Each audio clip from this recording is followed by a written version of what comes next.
Yadav class 8 की science में हम लोग चैप्टर 6 को ही कंटिन्यू कर रहे हैं। ठीक है, एनिमल टिश्यू के बाद अगला टॉपिक जो है वो आपका है न्यूरॉन यानी नर्व टिश्यू। अगर हम एक न्यूरॉन सेल के स्ट्रक्चर को देखें तो ये कुछ इस तरह से दिखता है। इसमें ये वाला हिस्सा जो है ये क्या है, सेल बॉडी या साइटोन। सेल बॉडी या साइटोन क्या होता है, एक सर्कुलर शेप का स्ट्रक्चर होता है या रेक्टेंगल शेप का। इसके बाहर बहुत सारी आप लोग देख रहे हैं धागे की जैसी संरचना निकली हुई है। ये जो मेन ब्रांच है इसे बोलेंगे क्या, डेंड्रॉन। इसे क्या बोलेंगे, डेंड्रॉन। लेकिन इसके साइड में जो छोटी छोटी थ्रेड की जैसी संरचनाएं हैं इन्हें बोलते हैं डेंड्राइट्स। बीच में क्या होता है, साइटोप्लाज्म होता है और साइटोप्लाज्म के बीच में होता है क्या, न्यूक्लियस। ठीक है, अब ये सेल बॉडी आगे की तरफ जब बढ़ता है तो ये पतला हो जाता है एक ट्यूब लाइक संरचना में। इसे बोलते हैं क्या, एक्सॉन। ये क्या है, एक्सॉन। एक्सॉन के ऊपर जो है वो क्या होती है, ये क्या होती है, कवरिंग होती है। और ये कहीं कहीं पर नॉचेस होते हैं, नोड होते हैं, मतलब जहां एक पार्ट इसका दूसरे से जुड़ा होगा इसे बोलेंगे क्या, नोड ऑफ रैनवियर। क्या बोलते हैं, नोड ऑफ रैनवियर। और लास्ट में ये एक्सॉन जाकर के एंड होता है और एक्सॉन के एंडिंग के बाद जो है सर्कुलर संरचना यहाँ पर दिखेगी जिसे बोलते हैं क्या, टीलोडेंड्रिया। सेल बॉडी या साइटोन और ये क्या हो गया, एक्सॉन।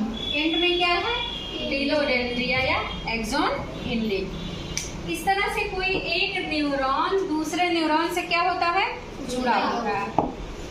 न्यूरॉन का एक न्यूरॉन का दूसरे न्यूरॉन से जुड़ने की प्रक्रिया को कहा जाता है सिनैप्सिस। क्या कहा जाता है, सिनैप्सिस। ठीक है, होता क्या है अब हम लोग समझेंगे। जैसे कोई भी स्टिमुलस हमारे शरीर को मिलता है, चाहे वो हाथ रखा सुई का चुभना हुआ, किसी हॉट ऑब्जेक्ट को टच करना हुआ, मॉस्किटो का काटना हुआ, जितनी भी सेंसरी एक्टिविटीज होती हैं वो जैसे ही हमारे शरीर को मिलती हैं तुरंत उसे ये हमारे न्यूरॉन सेल जो हैं वो क्या होती हैं, रिसीव करती हैं। और वो रिसीव करने के बाद जो है हमारे शरीर के दूसरे हिस्से तक ले जाएंगी, ब्रेन तक। और ब्रेन जैसा एक्शन लेता है वापस में वो इंफॉर्मेशन उस अफेक्टेड पार्ट तक आती हैं और क्या होता है, वहाँ दूसरा रिफ्लेक्स एक्शन होता है। ये पूरी प्रोसेस होने में सेकंड, मिली सेकंड का टाइम लगता है।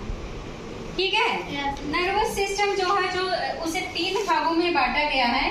पहला है ब्रेन, दूसरा है स्पाइनल कॉर्ड यानी रीढ़ रज्जु और तीसरा है तंत्रिकाएं यानी न्यूरॉन। ब्रेन यहाँ पर स्कल के अंदर है, इसके 3 पार्ट हैं, fore brain, mid brain, hind brain. आगे हम लोग जानेंगे।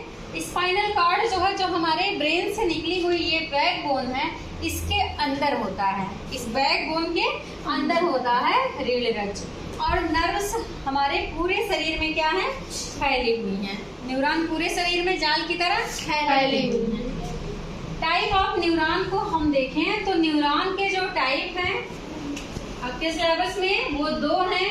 पहला है कपाल। कपाल में जो न्यूरॉन पाई जाएंगी वो ज्ञानेंद्रियों की सहायता से सूंघना, ठीक है, कैसी स्मेल है, महसूस करने वाला गर्मी ठंडी, ये सारी चीजें जो हैं वो जितनी भी सेंस एक्टिविटीज होती हैं, क्या, देखना, सुनना, सूंघना, ये सब सेंस एक्टिविटीज है ना, सेंसरी ऑर्गन है। स्किन में टच का जो फील होता है ये भी, तो ये सब क्या है, कपाल तंत्रिकाएं जो हैं रिसीव करेंगी और हमारे ब्रेन तक ले जाएंगी। दूसरी होती है रीढ़ तंत्रिकाएं। रीढ़ तंत्रिकाएं जो हैं ये जो है ये अनैच्छिक हैं, लेकिन ये ये क्या है, ऐच्छिक हैं। और ये क्या है, अनैच्छिक। ये क्या करेंगी, जितनी भी अनैच्छिक एक्टिविटीज हैं उनको ये कंट्रोल करती हैं। सूचनाओं को ले जाने और ले आने वाली जो न्यूरॉन्स की एक्टिविटीज हैं उनके बेस पर इन्हें 2 भागों में बांटा गया है।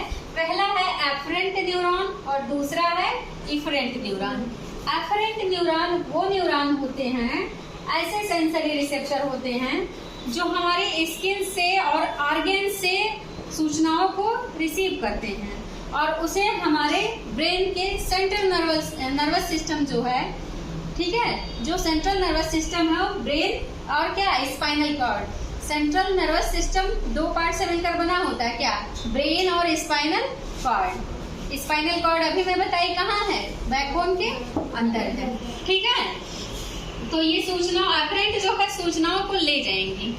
जैसे सपोज करा यहाँ हम आ रहे हैं, क्लास ले रहे हैं, हमें नहीं पता यहाँ कोई नीडल आपने छोड़ रखा है, जैसे मैंने किया डाउन फिंगर, नीडल चुभा, हमें कहना पड़ता है हटो, तुरंत आप, या लेफ्ट राइट जो भी होगा, प्रोटेक्शन में कोई ना कोई एक्शन होगा। अब इस इंफॉर्मेशन को यहाँ से रिसीव करके हमारे सेंट्रल नर्वस सिस्टम तक जो न्यूरॉन ले जाती हैं वो होती हैं एफरेंट। वो क्या होती हैं? एफरेंट। इसके बाद जो भी ब्रेन एक्शन लेगा, ब्रेन के एक्शन लेने के बाद जो भी डिसीजन है वो मोटर इंफॉर्मेशन जो भी होगा उसे वहां से हमारा जो सेंट्रल नर्वस सिस्टम है वहां से जो अफेक्टेड ऑर्गन है, चाहे वो हाथ पैर जो भी रहा हो, वहां तक जो सूचनाएं लाती है न्यूरॉन, वो कौन होती है? Efferent neuron. कौन होती है? इफरेंट न्यूरॉन, ठीक है। इफरेंट न्यूरॉन फिर उस मसल्स तक या बॉडी के पार्ट तक उस सूचना को लाती हैं और फिर क्या होता है? रिएक्शन होता है, रिफ्लेक्स एक्शन होता है। आई बात समझ में? फॉर एग्जाम्पल, जैसे कोई छोटा सा बच्चा है, वो टहल रहा है, कोई भी हो सकता है, कोई हॉट ऑब्जेक्ट को टच कर रहा है, टच करने के बाद तुरंत हटा लेगा, ठीक है, वो तो और भी छोटा है। या आपको मच्छर काटता है, आप देखते नहीं है क्या है, तुरंत हाथ आपका चल जाता है। क्यों? जैसे ही ये सूचना आपके दिमाग को इफरेंट न्यूरॉन ले जाते हैं, आपका दिमाग सेंट्रल नर्वस सिस्टम जो है उसके प्रोटेक्शन के लिए जो रिफ्लेक्स एक्शन लेता है वो आकर के आपके उस ऑर्गन में रिफ्लेक्स आर्च डेवलप करेगा और उसके प्रोटेक्शन में जो भी डिसीजन होता है, जो दिमाग उसे ऑर्डर करता है, वो करता है। आई बात समझ में? और ये होने में कुछ ही मिली सेकेंड का टाइम लगता है। ये समझ गए आप लोग? न्यूरॉन्स के बारे में आपके सिलेबस में बस इतना ही है। हाँ, ये आपको क्लास 9 में भी मिलेगा, तो आप क्लास 8 वाले इससे बचकर भागिएगा मत, नहीं तो जिंदगी भर ये चीजें समझ में नहीं आएगी। बहुत आसान सा चित्र है ये। पूरा क्या है? सेल बॉडी या साइटोन है, अंदर न्यूक्लियस है, इसके चारों तरफ साइटोप्लाज्म है, धागे की जैसी जो संरचना है वो डेंड्राइट्स है और ये जो मेन ब्रांच से जुड़ी हुई है वो डेंड्रॉन्स है। यहाँ से निकल रहा है एक ट्यूबलाइट संरचना जो है एक्सॉन, इसके ऊपर ये जो है ये एपिथेलियल की लेयर है, यहाँ पर बीच बीच में उभार गड्ढे हैं जिसे नोडा रेनवियर कहेंगे, ठीक है। यहाँ से सूचना डेंड्राइट से रिसीव करेगा, सेल बॉडी से होता हुआ, साइटोन से, एक्सॉन से होता हुआ कहाँ आएगा? फिलोडेंड्रिया तक आएगा, इसके टर्मिनल तक आएगा और फिर यहाँ जस्ट दूसरा न्यूरॉन इससे क्या होगा? जुड़ जाएगा और वो सूचना को क्या करेगा? रिसीव करेगा और सूचना को रिसीव करके अगले न्यूरॉन को भेज देगा। यही प्रोसेस एक न्यूरॉन का टीलोडेंड्रिया दूसरे न्यूरॉन के एक्सॉन डेंड्राइट से जुड़ता है। यही प्रोसेस क्या होती है? सिनेप्सिस होती है। यही प्रोसेस क्या होती है? सिनेप्सिस होती है। आई बात समझ में? और इस तरह से पूरे शरीर में क्या होता है? एक न्यूरॉन से दूसरा न्यूरॉन जुड़ता है और सूचना पहुंचती है। आई बात समझ में? Any doubt to anyone? Okay, thank you class.